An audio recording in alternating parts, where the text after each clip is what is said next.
2019년 한빛 고1 기말고사 마지막 시험을 준비해 보도록 하겠습니다. 모의고사인데 필자의 주장에 가까운 것을 고르는 게 첫 번째 문제였었는데 이대로 어차피 출제가 되지는 않으니까 한빛고에서 유형을 나오는 문제가 뭐가 있냐면 첫 번째로 배열 문제가 나와요.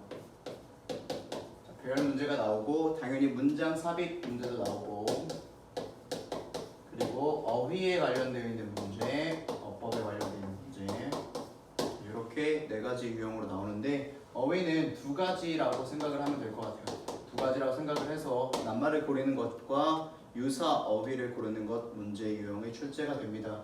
그럼 이 네 가지, 다섯 가지의 문제 유형을 본인이 잘 알고 있으면은 문제를 풀어내는데 어려움 겪지 않겠죠. 이 중에서도 빈칸을 주고 빈칸 추론 같이 생겼는데 빈칸 추론처럼 생겼지만 주제를 물어보는 추론이 있어요. 그래서 당연히 주제에 대한 부분을 영어로 본인이 쓰거나 아니면 영어로 생각할 수 있어야지 이 문제를 풀어내는 데 있어서 어려움을 겪지 않을 거예요. 그럼 당연히 모의고사별로 내용적인 부분을 정확하게 인지하고 있어야지만 내가 그 문제를 풀어낼 때 자신감이 많이 붙겠죠. 자, 그럼 시작해 보도록 하겠습니다. Don't let distraction interrupt your alternative listening to the speaker 이렇게 나오는데 자 여기 지금 사역동사가 나왔어요. let이라는 사역동사가 나와서 뒤에 a인 목적어가 나왔고 뒤에 interrupt라는 동사의 원형이 나왔습니다. distraction이란 뜻은 방해하는 것 방해하는 것 혹은 방해하는 요소들이 되겠죠. 자, 방해하는 것들이 방해하는 요소들이 interrupt 하게 하지 마라 이 말이에요. 뭘 하게 하지 마냐? 방해하도록 하지 마라. 그러니까 너의 주의를 산만하게 하는 것들이 방해하도록 하지 마라. 너의 집중적인 듣기인데 누구를 향한 듣기이냐? To the speaker 말하는 사람 즉 화자입니다. 첫 번째 줄에서 얘기하고 있는 게 무엇이냐면 화자에 대해서 집중을 해서 듣고 있을 때 정신이 흐트러지면 안 된다라는 얘기를 하고 있습니다. 그거를 어떻게 얘기했냐면 주변의 방해 요소들이 너가 집중해서 화자의 말을 듣고 있을 때 방해하도록 내비두지 마라 라고 얘기를 하고 있습니다. 사실 우리가 이 문장만 봐도 무슨 말을 하려는 건지 알아요. 말하는 사람, 집중하고 싶은 사람, 상대방한테 내가 집중을 하고 싶을 때 어떤 말들 혹은 어떤 다른 요소, 주변적인 요소들에 의해 가지고 내가 그 집중을 깨지 않도록 해라 라는 말들이 뒤에 이루어질 겁니다. 근데 원래 내용은 이거지만 우리가 이대로 문제가 출제가 되진 않으니까 다른 부분들을 생각을 해봐야 되겠죠. 자, 문제를 조금 더 읽어볼게요. You want to send the message. 너는요 메시지를 보내고 싶어 할 건데 자 여기에 대신 얘를 좀 가져와서 얘기를 한번 해보도록 할게요. 자, the message 이렇게 나와 있죠. 그리고 뒤에 대시 나왔습니다. 자, 한빛고 1에서 지금 현재 7과의 문법이 이 대시예요. 그래서 어떤 대시냐면 동격의 that이라고 부릅니다. 근데 되게 공교롭게도 뒤에 모의고사에서도 동격의 that이라는 친구들이 많이 등장을 합니다. 학교에서 의도적으로 그런 건지 모르겠지만 이 친구가 같이 지금 겹쳐져 있기 때문에 문제로 출제될 확률도 있겠죠. 그렇죠? 그러면 동격의 that과 관계대명사 that을 구별하는 방법이 있을 거 아니야. 그치? 동격의 that과 관계대명사를 구별하는 방법. 자, that을 지워놓고 봤을 때 동격 that에는 뒤에 무슨 절? 완전한 절이 옵니다. 완전한 절이 옵니다. 그런데 관계대명사가 나오게 되면 뭐와? 불완전한 절이 옵니다. 자, 그래서 우리가 that이라는 녀석을 확인을 했을 때 동격이냐 관계대명사를 구별하느냐 방법은 뒤에 문장을 보게 되면 알 수 있을 거예요. 지금 여기 뒤에 문장을 먼저 확인해보고 다시 돌아가 봅시다. What the speaker is saying 이라고 해서 얘도 관계대명사로 만들었죠. 이 부분이 지금 주어에 해당하는 겁니다. is important to you 해가지고 비동사와 보어가 모두 다 와 있어요. 문장에 단 하나도 빠짐없이 문장의 모든 구성 요소가 와 있다는 거죠. 그럼 우린 이 친구를 동격의 that이라고 부릅니다. 즉 이 문장 뒤에는 완전한 절이 와서 앞에 있는 더 메시지와 동일한 것이다. 메시지는 메시지인데 어떤 메시지냐면 바로 스피커, 화자가 말하는 것이 관계대명사 what을 사용했죠. 이 what은 다른 녀석, 즉 대신나 which로 우리가 바꿔서 사용할 수 없습니다. 화자가 말하는 것이 is important to you. 너한테 뭐하다? 중요하다라는 메시지를 보내고 싶어 한대요. 이게 무슨 말이냐면 내 앞에서 말하고 있는 사람의 이야기가 중요하다라는 얘기를 하고 있는 거죠. 그래서 내가 메시지를 보내고 싶어 한다는 거야. 내 자신 스스로한테. 즉 뭐라고? 이 사람이 말하는 게 중요하다. 내 앞에서 말하고 있는 사람이 내용이 중요하다라는 메시지를 보내고 싶어 한다랍니다. 그래서 동격의 that을 사용을 했고요. 동격의 that 앞에 나오는 명사들은 message라든가 fact, hope, opinion, belief 이런 녀석들로 구성이 됩니다. 그래서 우리는 이 친구들을 보통 추상명사들이라고 하는데 이 메시지도 눈에 보이는 우리가 쪽지에 쓰는 메시지가 아니라 머릿속에서 생각을 전달하는 그런 메시지예요. 그렇기 때문에 얘도 추상명사의 개념으로 가서 동격의 that 앞에는 추상명사들을 많이 사용을 합니다. 이런 것들을 먼저 머릿속에 체크를 해두면은 문제 풀어낼 때 도움이 많이 되겠죠. that 뒤에는 무슨 절? 완전한 절이 옵니다. 만약에 불완전한 절이 왔다라고 하면은 이 that은 관계대명사로 사용을 한 것이겠죠. 그래서 보겠습니다. 자, 그래서 너가 중요하다는 메시지를 보내고 싶어 하는데 그 메시지가 that message 이런 것들 체크를 해놔야 되겠지. 저런 지시어들은 배열 문제를 풀 때 혹은 삽입 문제를 풀 때 본인들한테 많은 힌트가 될 수가 있습니다. 지시어 같은 친구들은요.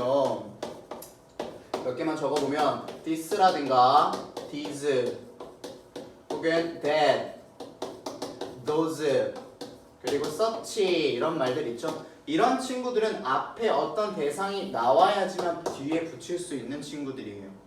무슨 말인지 이해되시죠? 그러니까 얘네들이 시작할 때 그냥 쓸 수 없다라는 것이야.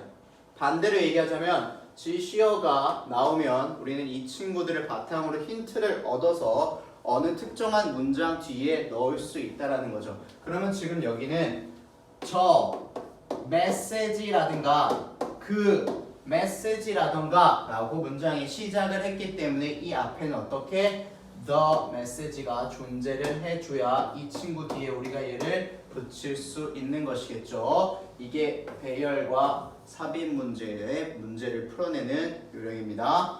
자, 그 메시지가 그러니까 즉 상대방이 말하는 게 중요하다라는 그 메시지가 어떻게 will ring 울릴 거래요. 만약에 제대로 울린다라면 그 메시지가 중요하다라고 울리겠죠. 근데 어떻게 울린다? hallow하게 울릴 것이다 라고 얘기가 나옵니다. 자, hellow 단어 체크해 봅시다. hallow는 부사예요. 부사로서 공허하게 라는 의미입니다. 공허하게라는 의미, 즉 비어있다라는 거죠. 우리가 emptyly라는 단어와 그리고 voidly라는 단어로 동요를 잡을 수 있습니다. 공허하게, 비어있게, 공허하게 들릴 것이다. 공허하게 울릴 것이다. 이 말은 메시지가 공허, 비어있다라는 말은 그 메시지가 아무 의미도 전달하지 않는다라는 말이죠. 언제? If you answer, 너가 만약에 your cell phone, 전화를 받거나 혹은 put the speaker on hold, 전화를 받고 어떻게 합니까? 말하는 사람을 기다리게 하면 그 메시지는 공허해질 것이다 이 말이죠. 즉 메시지, 어떤 메시지예요? 본인이 이 메시지를 아까 전에 뭐라고 설정을 했죠? 중요하다라고 설정을 했지. 그런데 만약에 전화를 받고 말하는 사람은 잠깐만 기다려봐 라고 얘기를 한다면 이 중요한 메시지가 어떻게 되냐? 공허해진다. 즉 아무런 내용도 갖지 않게 된다 이 말이겠죠. 무의미해진다라는 거지. 자, 그래서 if your cell phone rings, 이게 너의 핸드폰이 울리면요, while you are in conversation, 어디에 있을 때 너가 대화 도중에 이 말이죠. 뭐뭐 하는 동안에 라고 사용이 되었습니다. 우리가 저 동안에라는 친구, while이라는 친구는 뒤에 주어 동사를 생략하는 경우가 가끔씩 등장을 하죠. 우리가 뭐라고 부르죠? 분사 구문이라고 부릅니다. 자, 분사 구문에서는 앞에 있는 주어와 뒤에 있는 주어가 동일할 때 우리가 분사 구문을 만들어 주는데 지금 여기 보면은 너가 대화 중에 있을 때 전화가 울리면은 너가 그 전화를 받을 충동이죠. 전화를 받을 충동과 어떻게 싸워라 이렇게 해요.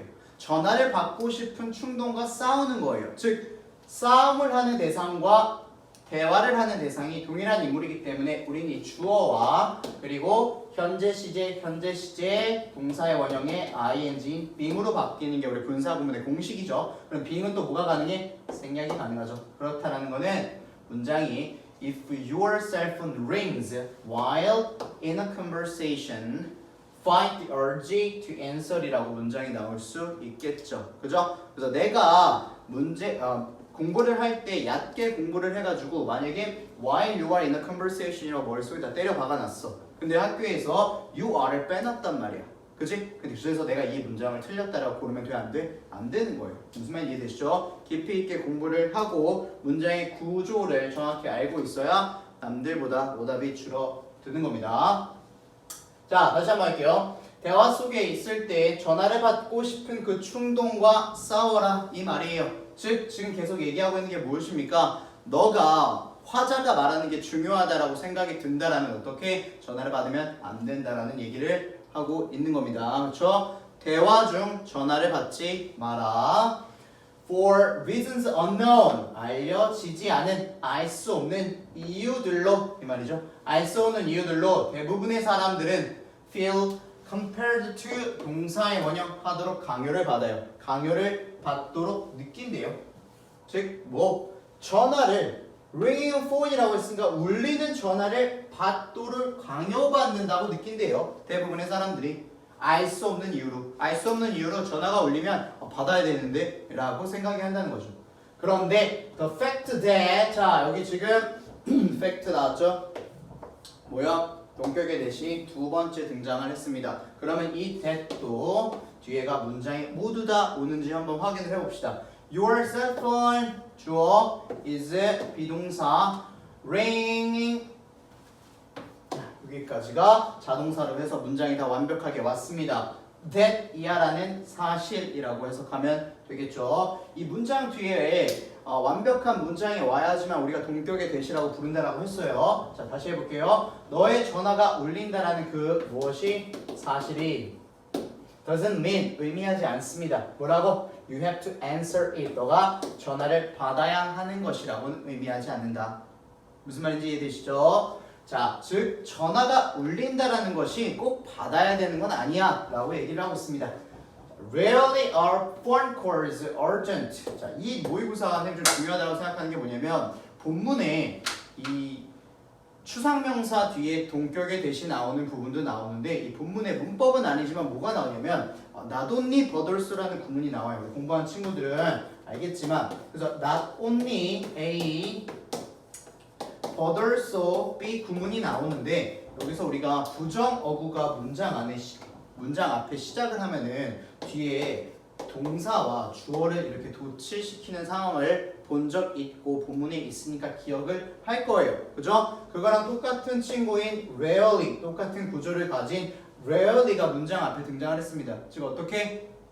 거의 아닌이라는 애가 등장을 했다란 말이에요. 그럼 우리 어떻게 해야 돼요? 뒤에 phone calls가 주어이고 are가 동사인데 지금 도치가 되어 있는 게 보이죠? 이게 만약에 원래 자리로 다시 돌아와 있어서 phone calls 라고 되어 있다라고 하면은 이 문장은 틀린 문장이 되겠죠. 그렇죠? 그리고 또 부정어구가 앞에 있을 때는 주어 동사를 도치를 해야 된다라는 걸 머릿속에 넣어두시면 되겠죠. 자, 해석은 부정을 합니다. 전화들은요, 오는 전화들은 거의 아니래요. 뭐가 아니야? urgent. 언제? 뭐가 아니라 긴급하지 않다. 대부분의 전화는 긴급한 것이 아니다. If no message is left, 만약에 메시지가 is left, 남겨져 있지 않다면 that is, 그것은요 분명히 is that case래요. 그 경우랍니다. 자, 그 경우가 무엇이야? 바로 요 위에 거예요. Rarely a phone call is urgent. 요 말이에요. 거의 긴급한 상황의 메시지가 전화가 아니라는 경우랍니다. 됐죠? 그리고요, if a message is left, 만약에 메시지가 남겨져 있다면 you can listen to it. 너는 뭐야? 그 메시지를 들을 수 있어요. Usually in a matter of a minute. 보통 몇 분 이내에 들을 수 있다. Once your conversation has finished. 뭐 하면 너의 대화가 끝이 나면요. 다시 한번 정리를 하자면 전화가 거의 긴급한 것은 없다라고 나와 있고 메시지가 만약에 남겨져 있지 않다라면 그건 분명히 그런 경우다. 무슨 경우? 긴급한 경우가 아니다라는 거죠. 근데 만약에 메시지가 남겨져 있다. 그럼 어떻게? 그것을 대화가 끝난 후 몇 분 이내에 들을 수 있다라는 거죠. 자, even in today's 심지어 오늘날 테크 savvy 기술 사용이 능숙한 이런 세상 속에서도 answering phone calls during a conversation 대화 도중에 전화를 받는 것은 is disrespectful 어떻습니까? 무례하다 라고 나왔죠. 두 가지 한번 얘기해 볼게요. 이 during 자리에 for라든가 while을 사용할 수 없습니다. 다르게 되어 있으니 둘 중에 하나가 되어 있으면 얘를 골라줘야 되는 거죠. 그렇죠? 그 이유는 during은 전치사고 while은 접속사이기 때문에 일단 품사가 달라요. 그리고 during과 for의 차는 for 뒤에 우리가 특정한 기간을 줍니다. 숫자적인 기간을. 근데 during 뒤에는 뭐야? 이벤트가 나와야 돼요. 어떤 시간 개념을 가지고 있는 이벤트요. disrespectful과 동일한 단어를 한번 알아보겠습니다. 자, 무례한이라는 뜻이죠. 무례한이라는 뜻이어가지고 이 친구랑 똑같은 뜻은 우리가 rude라는 단어가 있고 그리고 impolite 라는 단어도 같이 머릿속에 넣어두면 좋을 것 같아요. disrespectful, rude, impolite 똑같이 모두 다 형용사이고 무례한이라는 단어를 의미를 가지고 있습니다. 자, 그래서 이렇게 내용적인 부분은 상대방이 말하는 게 중요하다고 생각하니까 우리가 전화를 받는 행위를 하지 말아야 된다. 우리가 상대방한테 전화를 집중하고 있을 때 전화를 받으면 안 된다. 이 얘기를 하고 있고 영어적인 부분으로 좀 생각을 하자면 전화를 받는 행위는 언제? 대화 도중에 전화를 받는 행위는 상대방한테 무례할 수 있다. 전화를 받는 행위 언제? 대화 도중에 전화를 받는 행위는 어떻게? 상대방에 대한 집중력을 흐트러뜨릴 수 있다. 대화 도중에 전화를 받는 행위는 우리가 상대방한테 집중하고 싶을 때 집중이 깨질 수 있다. 이런 뉘앙스들로 주제를 만들 수 있겠죠. 그렇죠? 자, 마지막에 대화문이 이렇게 끝났는데 빈칸이 또 등장을 해 있다. 이거는 100% 주제를 물어보는 겁니다. 그렇죠? 다시 한 번 더 주제를 언급하겠다는 소리예요. 그럼 지금 선생님이 말한 이 뉘앙스의 문장들을 이 안에 선지에서 골라주셔야 되겠죠. 그죠? 그리고 꼼꼼하게 공부를 해서 배열과 삽입 문제는 틀리지 않도록 하는 게 좋습니다. 무조건 내가 익숙하다라고 해서 hold 뒤에 어떤 문장이 나온다, phone 뒤에 어떤 문장이 나온다라고 외워가지고 하지 말고 정확한 판단 근거하에 문장 삽입과 배열을 풀어낼 수 있도록 하시고 어휘와 어법은 선생님이 지금 잡아준 대로 다시 한번 복습하면은 이 문제는 틀리지 않을 거예요. 알겠죠? 그럼 다음 번 모의고사 때